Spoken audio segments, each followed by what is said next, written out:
Yesterday was a whole lot of fun, but today is Friday, so that already makes today awesome. We're going to do the fill in the blanks again this time for Duke basketball. Yeah, we all love Duke basketball. Let's talk about it. Fill in the blanks with my good buddy Dustin Shue from the Devil's Den podcast. We're doing that on today's edition of Locked On Blue Devils. Here we go. Fights out. Hey, make sure you listen, man, to Locked On Blue Devils with J.J. Jackson. He's awesome, baby. You are Locked On Blue Devils, your daily podcast on the Duke Blue Devils, part of the Locked On Podcast Network, your team every day.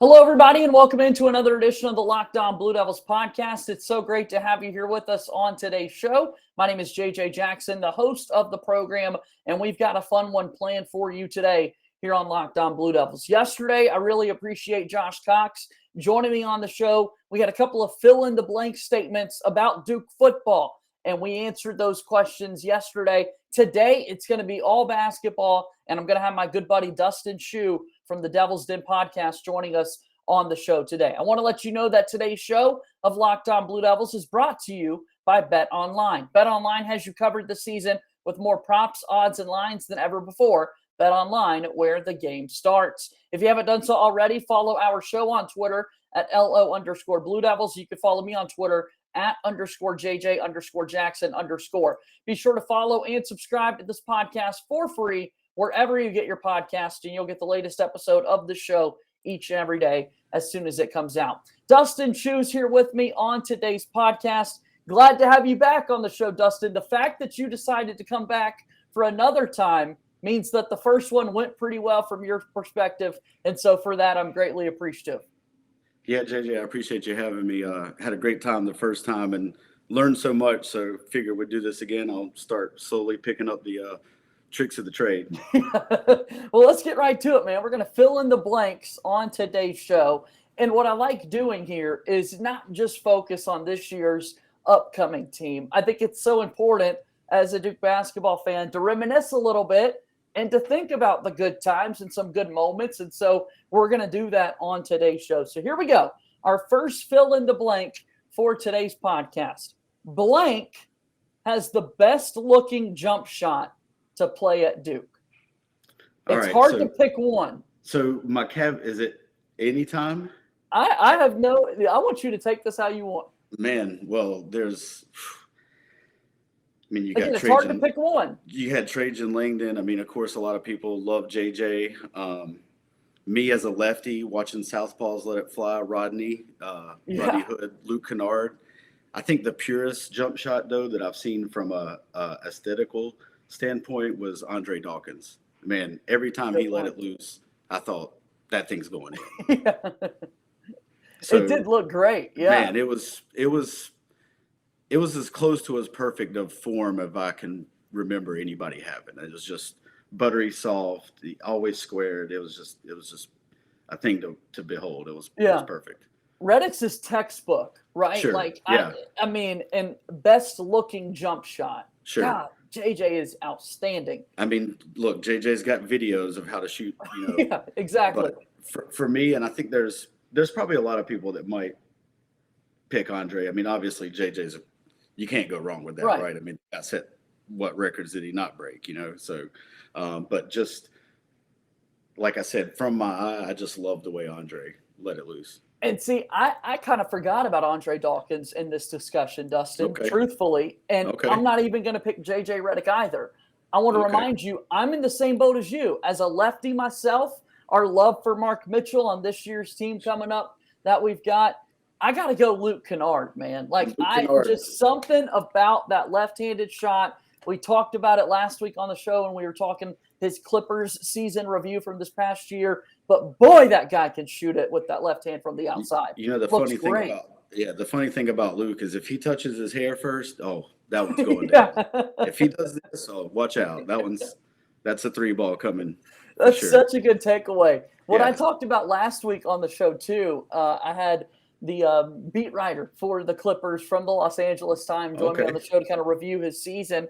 He was talking about the fact that Justice Winslow, started the year with the Clippers this past season, and the entire locker room had a grudge against Luke Kennard because this past year he had his jersey retired at Franklin High School back in Ohio. Right. And people were reminded of the fact that Luke is naturally right-handed, was an all-state right-handed quarterback, does everything right-handed. And then the Clipper teammates were like, bro, then you come out here and just decide to shoot left-handed. And I'm like, yeah, it looks amazing. Like, I would shoot left-handed if it He's looks one like of those that. guys that is probably just naturally good at everything. Right. I have a buddy that I grew up with. We played basketball together every year that I ever played, but was just one of those natural athletes. We went bowling one night, and he beat the mess out of me, and then I realized he was bowling left-handed the whole time just to mess with me. So It's not fair when people are like that. Yeah, understandable for the Clippers teammates. I understand. Yeah.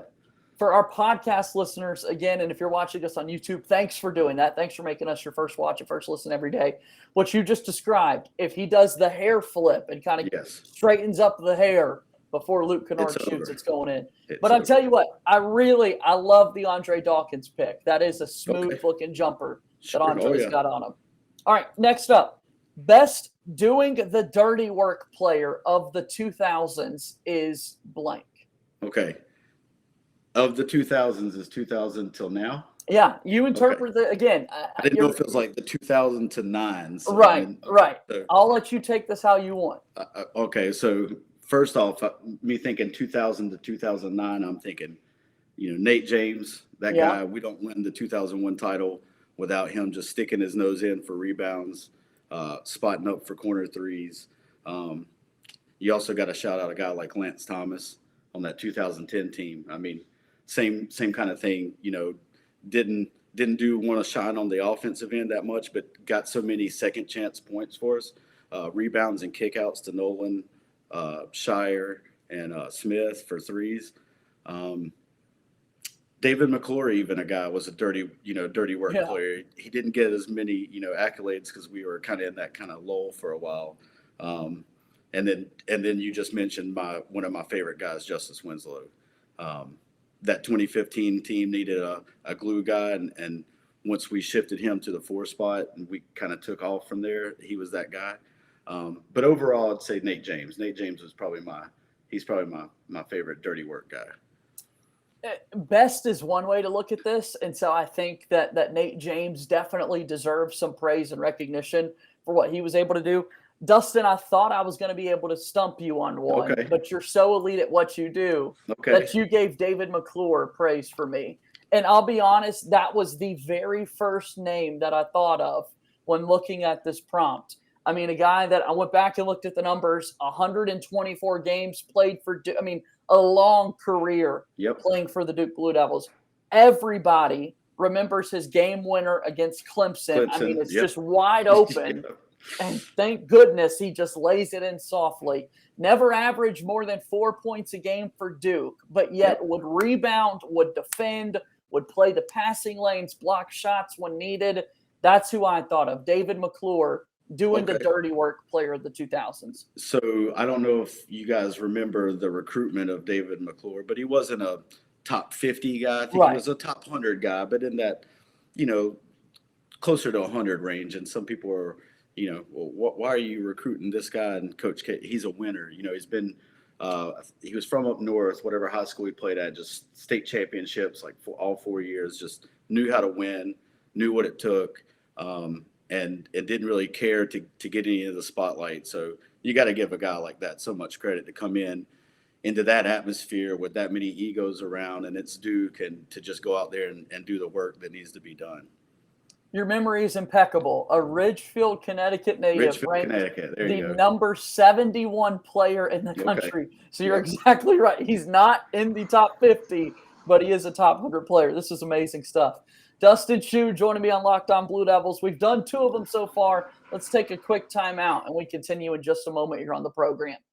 Today's episode of Locked On Blue Devils is brought to you by BetOnline. BetOnline.net is the fastest and easiest way to check in on all your betting needs. Find all your favorite sports and events at the #1 online source for odds, lines, and games. Find reviews and news of every league, including Major League Baseball, NFL, NBA, NHL, combat sports, esports, and even golf.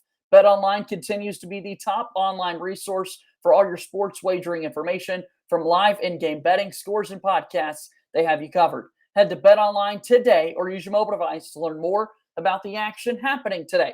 BetOnline, where the game starts.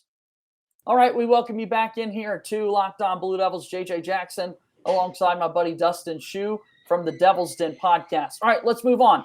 Filling in the blanks. The player on the 2022-2023 team with the highest NBA ceiling is blank.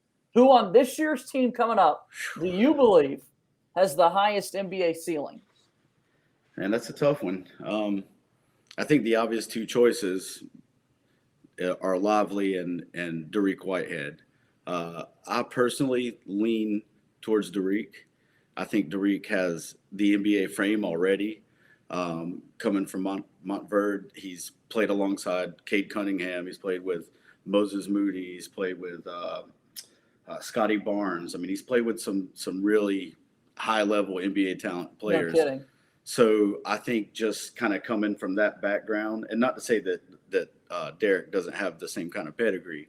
I think Derek's going to have to get bigger, a little bit stronger. Obviously, he has the tools for the NBA, but I think my pick's going to be on Dariq. And I just love the two-way wing players, man. Those guys that's my people to watch.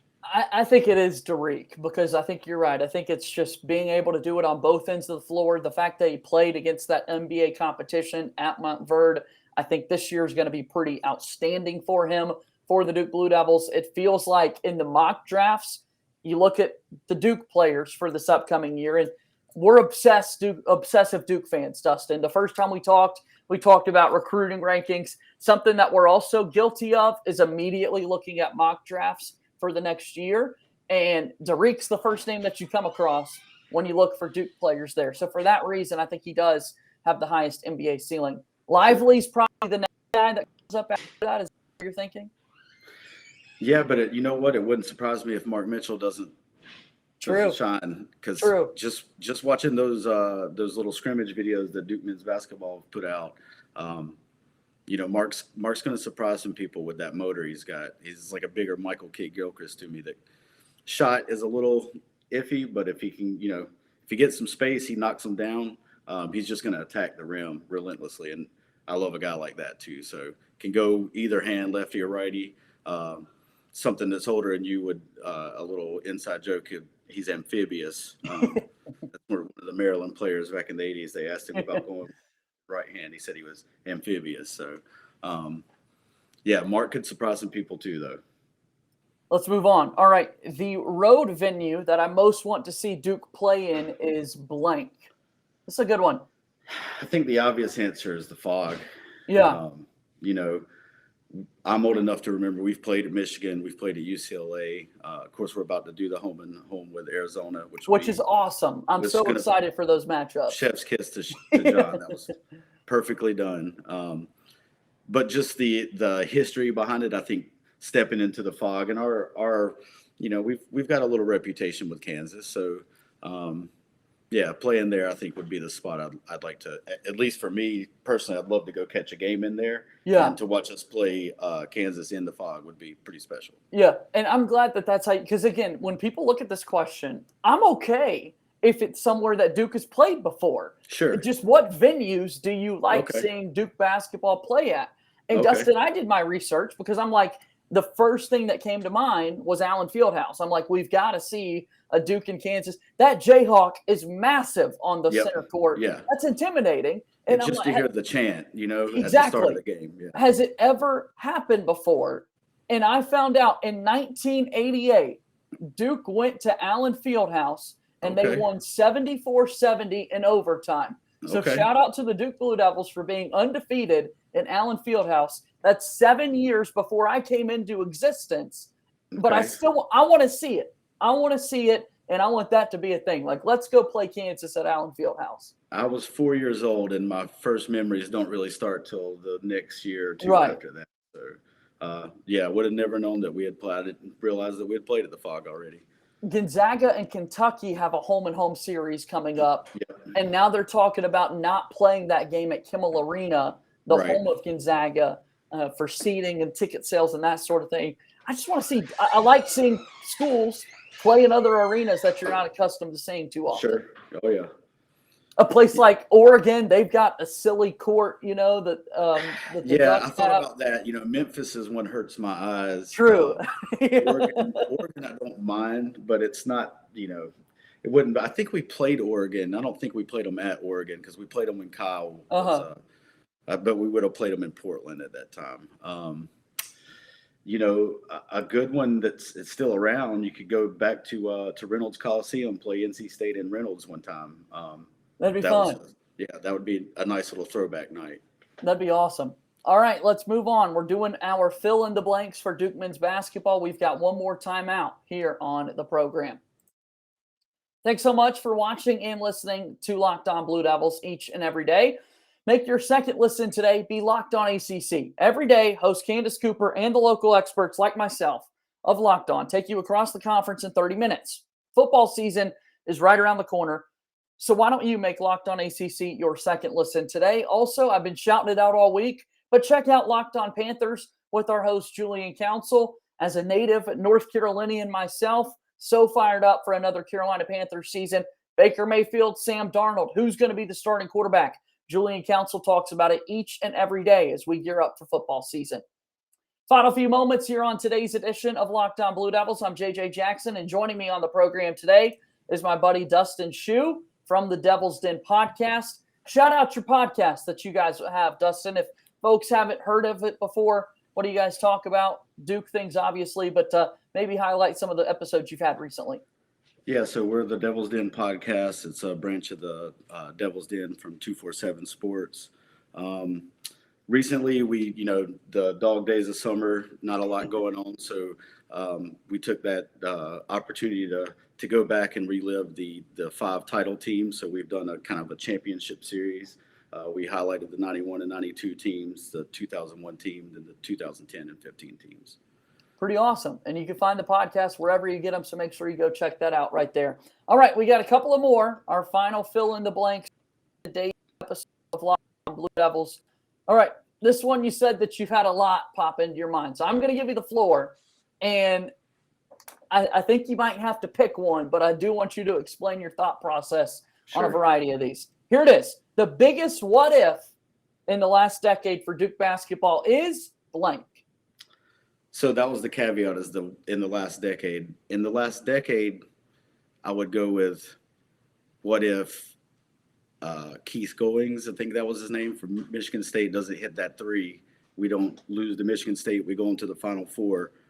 I think we hang our 6th banner that year. Obviously, that 2019 team, super talented. But the reason I felt confident, the other 3 teams that made the Final Four, if you remember, Virginia, Auburn, Texas Tech, right. We'd beat all 3 of them already. Matter of fact, we beat Virginia twice.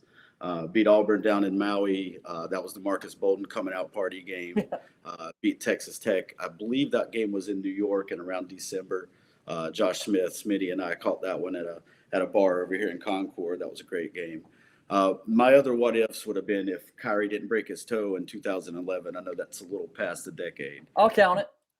But if he didn't break his toe and him and Nolan get that chemistry all season, we're winning the champ. We're winning our 4th, and back-to-backs 10 and 11, kind of that 91, 92 kind of style thing. If that doesn't happen, I could go back even further. If Antonio Lang's fingernail was about 1/8 of an inch longer, he brought Scotty Thurman's shot, and we beat Arkansas here in 94, and I don't cry as a 10-year-old. So. Yeah, no, you can. I mean, all right, I like those. The what ifs for Duke basketball over the last decade. 2019, I'm all for that one because, as you said, and you don't even have to go with the 3-pointer for Michigan State. RJ Barrett had a couple of free throws at the end of the ball game that could have put Duke in a much favorable spot. So what if those free throws go in? I do think Duke is set up in a good spot to win that one. What about the year before, Dustin? Because this one came to mind as well. What if Grayson Allen makes the floater against Kansas? Or if they call the charge. Yeah. I saw the charge surfacing on the internet again. Oh, yeah, it'll recently. never die. It'll never We'll die. never let that one go. But The thing about that one, go ahead. I was going to say the charge, a little bit of the game is still in hand. The shot from Gray is right there at the end. And I just okay, make the shot. We're good. It's over. You win. Yeah, I mean, the thing about the 2018 one is you got Villanova waiting when you get to the Final Four. And I'm going to be honest with you, that 2018 Villanova team, I don't think I wanted any part of them. We had a good team, but those guys they were running amok on people, shooting threes, spreading the floor. Our 2018 team, that the defense was what kind of hurt us that year. And so I think even if we would have beat Kansas in that Elite Eight game, I'm not so sure we would have took it all home in the Final Four. But, that is a great what if. I definitely would have loved to have at least got there. Here's one, too, that people are probably screaming as they're listening to the podcast or watching us on YouTube. And, again, obviously way more serious matters than Duke basketball in all of this. But Dustin Shue, what if the world's not taken over by a COVID-19 pandemic and we get the 2020 NCAA tournament, Justin Robinson coming into form, that entire team with Vernon Carey and company? Vernon was a beast. That's a great point. That team was probably, in hindsight, not looked at like a championship caliber team. But if you're a stat nerd like some of us are, and you check Ken Palm every day, I keep it up on my phone. I don't know why. But if there's that magic number on Ken Palm of the 30 or better of adjusted efficiency margin, and to win a national championship, typically you have to have a 30 or better rating there. There were only two teams that year when COVID canceled the season that had that mark, and that was us in Kansas. Man, what if? Could have been. I would have loved to have seen it. And like you said, man, just to give Justin Robinson a couple more games, man. This is great. All right, last one today. Fill in the blank, Duke basketball edition. Dustin Shue alongside me. The best Duke basketball uniform is blank. Oh, man. They don't change a whole lot from year to year. But you got to choose one. Man, I know they're cursed. I love the black uniforms when they first came out. I think I was in like 8th grade. They first debuted them, and I thought, man, that's sick. But if I had to pick my favorite, those 2015 road blues that Quinn and Tyus and company wore, all blue, just a white Duke, white collar, white arm spot. So classy and clean. I love those 2015 road blues. Yeah, we have had a few more over the past couple of seasons, right? The Brotherhood old script font is love those. Shouts to Nolan for that design. You gave a chef's kiss earlier. I'm going to give a chef's kiss to that one. Yep. But the best for me, I'm just all black. I mean, there's just something about showing up as a road team from time to time, rocking the all black. Yep. Or Duke means business. Well, especially when RJ tells you that it's your funeral now. That's why. So, shout outs to those guys. Killers kill. How did you feel about the ones that had the chapel on the back? Some people, those were up in there, but I know Nike was doing that thing at that era, like 2009, 10, 11, where they were putting the holograms on the back. I kind of liked them, to be honest. I'm all for that. Yeah, no, I thought that they got very creative with the design and some of those, like, you don't notice it at first glance. And so you got to be up on it. Yeah. I think that takes away from it just a little bit, right? Sure. But it doesn't matter how far away you are. When you look at the floor and you see Duke rocking the all blacks, well, since we're on video too, I don't know if you guys can see, this was the first gray ones that we wore. We wore them against Maryland. I think Miles Plumlee set the all-time rebound record single game in that game with 24 rebounds. That's right. But we've at the last couple of years we've had these kind of one-offs every once in a while. Like you said, the Brotherhood jerseys, definitely shouts to those. Those are nice. Big time. Love it. Absolutely fun. And this has been a whole lot of fun. Dustin, I really appreciate you taking time to join me on the podcast today, and we'll have to do this again sometime soon, all right? Anytime. That's Dustin Shue from the Devil's Den podcast. Check them out. Support their work. They do great stuff.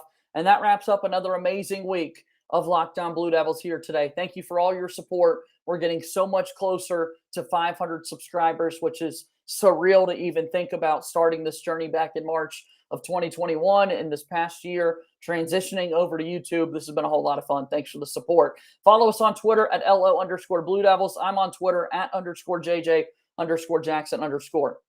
That's going to do it for today's show. As always, go Duke. I'll talk to you on Monday. My name is JJ Jackson. Thank you and good day.